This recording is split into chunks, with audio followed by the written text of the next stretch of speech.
ये कॉन्स्टिट्यूशन में कहां लिखा है?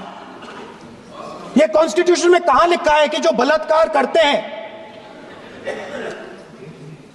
वो बाहर रहे, और जिसका रेप हुआ है, जिसके परिवार, उस परिवार को बंद कर दिया जाए? कहां लिखा है कॉन्स्टिट्यूशन में? ये आपकी किताब में लिखा हुआ है, मनुस्मृति में लिखा है, मगर कॉन्स्टिट्यूशन में नहीं लिखा। और अगर आप कहते हो कि यूपी में आपका राज है और वहां पे कॉन्स्टिट्यूशन नहीं लागू होता है, वहां पे मनुस्मृति लागू हो रही है।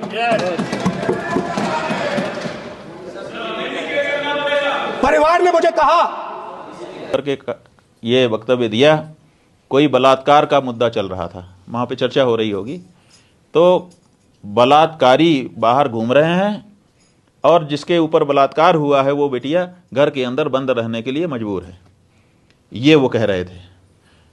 तो ऐसी कोई घटना हुई होगी जिसके बारे में वो चर्चा कर रहे हैं, उसमें हमें कोई आपत्ति नहीं है।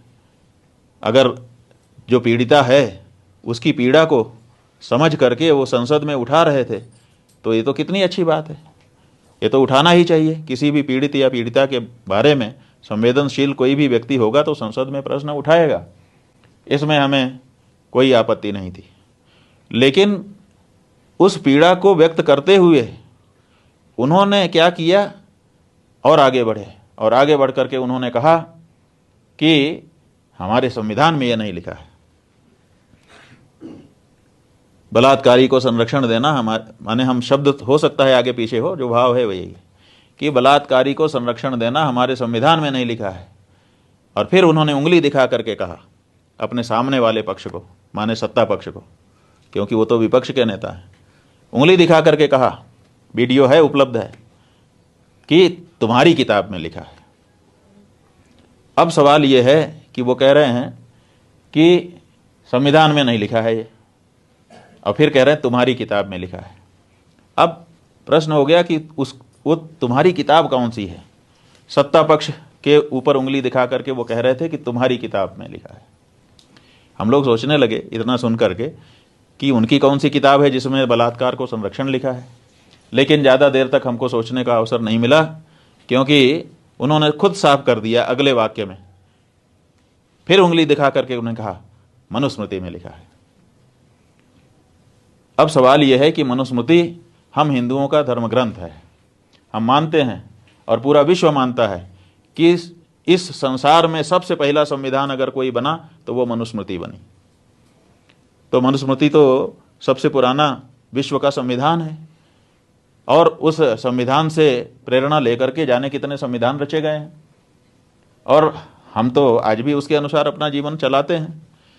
मनुस्मृति की किसी बात से आप असहमत हो सकते हैं, हो सकता है कि आपको समझ में ना आ रहा हो सकता है परिस्थितियों का बदलाव होने के कारण आपको बात अलग लग रही हो। आप ये कह सकते हैं कि मनुस्मृति की ये बात हमको समझ में नहीं आती है, हम इसको नहीं मान पा रहे हैं, इसमें कोई बाधा नहीं है। लेकिन आप मनुस्मृति को आक्षेप कर रहे हैं कि तुम्हारी किताब में लिखा है, मनुस्मृति में लिखा है। इसका मतलब है कि दो बातें साफ हो गई। एक, उन्होंने ये कहा कि ये तुम्हारी किताब में लिखा है। तुम्हारी किताब शब्द बताता है कि मनुस्मृति को राहुल गांधी अपनी किताब नहीं मानते। अगर वो हिंदू होते तो मनुस्मृति को अपनी किताब मानते।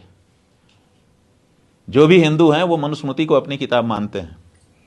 केवल मनुस्मृति को ही नहीं, 18 स्मृतियां हैं, उन 18 को हम अपनी किताब मानते हैं, और वही धर्मशास्त्र कहलाता है। जो स्मृतियां हैं वही हमारा धर्मशास्त्र है, और धर्मशास्त्र से ही निर्णय करके हम अपना जीवन आगे बढ़ाते हैं। उसमें मनुस्मृति सबसे प्रमुख है। तो मनुस्मृति हम हिंदुओं का धर्म ग्रंथ है, धर्मशास्त्र है। लेकिन वो कह रहा है खड़ा होकर के संसद में कि तुम्हारी किताब में, माने मेरी किताब नहीं है, वो तुम्हारी किताब है। इसका मतलब है कि वो मनुस्मृति को अपनी किताब नहीं मानता, और जो मनुस्मृति को अपनी किताब नहीं मानता वो हिंदू कैसे हो सकता है? तो उनके हिंदू होने में समस्या है। फिर भी मंदिर मंदिर घूमने के, समाचार पढ़ने आदि के कारण हम लोगों ने माना कि भाई चलो होंगे हिंदू। तो हम लोगों ने उनको एक चिट्ठी लिखी और इसका प्रस्ताव पारित किया वहीं धर्म संसद में कि आपके वीडियो दिखाए गए संसद में, आपने वहाँ पर दो बातें कही हैं। एक तो मनुस्मृति बलात्कारियों का संरक्षण करती है, ऐसे आशय आपने प्रकट किए, और दूसरे आपने कहा कि तुम्हारी किताब, माने आप उसको अपनी किताब नहीं मानते हैं। इस विषय में आप स्पष्टीकरण दीजिए, क्योंकि संसद में खड़े होकर के आपने ये कहा है।